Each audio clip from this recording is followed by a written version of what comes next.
Have you ever stopped to think about the tiny tools that keep your world secure? Locksmith tools are not just bits of metal. They are silent heroes of history, culture, and innovation. Today, we are diving deep into their story, from ancient beginnings to modern marvels, and uncovering why these tools hold a surprising grip on our lives. Stick around, because you will never look at a lock or the tools that open them the same way again. Welcome back to Objectified, where everyday items get their moment in the spotlight. Today's star, locksmith tools. These are not your average screwdrivers or hammers. They are precision instruments that have shaped security, sparked legends, and even influenced art and storytelling across centuries. We will explore their origins, track their evolution, and reveal how they have locked themselves into the fabric of human culture. Plus, we have some wild facts up our sleeve that might just blow your mind. Ready to unlock this journey? Let's get started. Locksmith tools go way back further than most people realize. It's the earliest locks and the tools to work them. It's popped up around 4,000 years ago in ancient Egypt. Archaeologists have found wooden pin tumbler locks, simple but clever devices that used small pegs to secure doors. The tools, basic wooden picks and tension bars carved by hand. These were not just practical, they were symbols of power. Only the wealthy could afford locked doors, and the skills to craft or open them were guarded like treasures. Fast forward to ancient Greece and Rome, where metal entered the scene. Blacksmiths started forging iron locks, and locksmith tools got sharper and sturdier.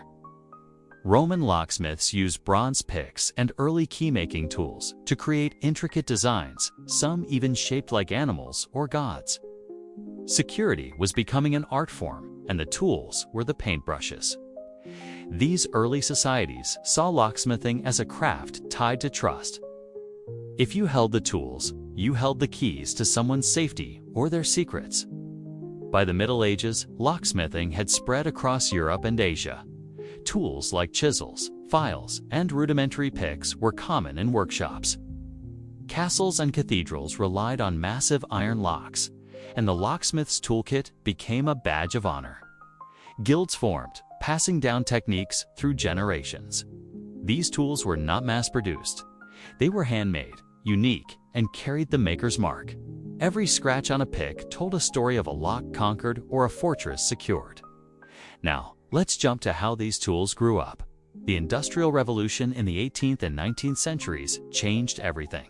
Machines started churning out locks faster and cheaper, and locksmith tools had to keep up. Hand-forged picks gave way to steel versions, mass-produced with precision. Key-cutting machines rolled into workshops, letting locksmiths duplicate keys in minutes instead of hours. This was a game-changer. Suddenly, security was not just for kings and nobles. Everyday people could lock their doors, and locksmith tools became household names. The 20th century brought even more leaps. Electric drills, carbide-tipped picks, and tension wrenches joined the arsenal. Locksmiths were not just opening locks anymore, they were cracking safes and decoding car ignitions. Tools got specialized. Take the bump key, a simple notched key that, with a tap, can jiggle a lock open in seconds. It is clever, controversial, and a testament to how locksmith tools evolved to match the locks they face. Today, we are in the digital age, and locksmith tools are high-tech. Laser key cutters slice through metal with pinpoint accuracy. Smart lock programmers sync with apps and Bluetooth. Even 3D printers are churning out custom picks for hobbyists and pros alike. Yet, the classics like the humble lock picks still hold their own. Modern locksmiths carry kits that blend old-school craftsmanship with cutting-edge tech. It is a perfect mix of past and future, proving these tools are as adaptable as the people who wield them. So, why do locksmith tools matter beyond their practical use? They are woven into our culture in ways you might not expect. Think about mythology. In Norse tales, Loki the trickster was a master of locks and keys, using his cunning to break boundaries. Locksmith tools, in a way, embody that spirit, locking not just doors, but possibilities. In medieval Europe, locksmiths were seen as magicians, their tools shrouded in mystery. People believed a skilled locksmith could outsmart any barrier, physical or spiritual. Then there is art and literature.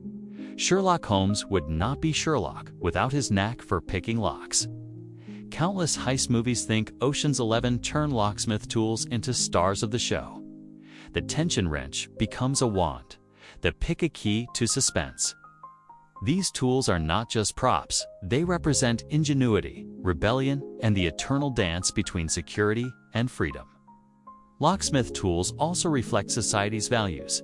In times of war, they protected secrets and treasures. During the Renaissance, ornate keys and locks became status symbols, and the tools to make them were prized. Even now, in our digital world, the physical act of picking a lock feels raw and humana, pushed back against invisible passwords and codes. They remind us that security is personal, tactile, and tied to trust. Across cultures, locksmith tools stand for control: who has it, who wants it, and who can take it away. Ready for some curveballs? Here are a few wild tidbits about locksmith tools. First, the oldest known lock found in the ruins of Nineveh, in modern-day Arrakis, over 4,000 years old, and its design is still used in some parts of the world today. The picks back then is not so different from what you might find in a beginner's kit now. Second, ever heard of the lock-picking world championships? They exist. Locksmiths and enthusiasts gather to race against the clock, armed with nothing but picks and tension tools.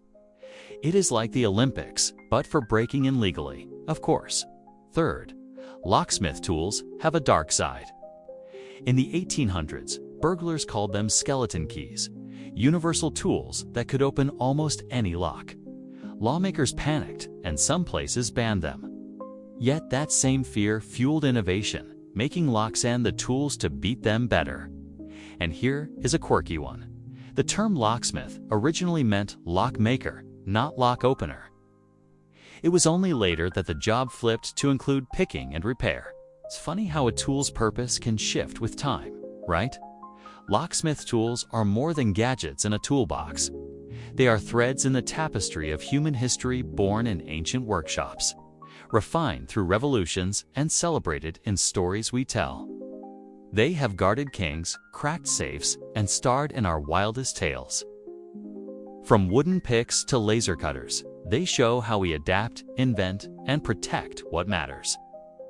Next time you turn a key or hear a lock click, think about the tools behind it. They are small, sure, but their impact, massive. What do you think? Should locksmith tools get more love? Drop your thoughts in the comments below. If this deep dive unlocked something for you, hit that like button and share it with a friend who loves a good story. And do not forget to subscribe to Objectified for more hidden histories of the stuff around us. We have plenty more where this came from. That is all for today's episode on Objectified.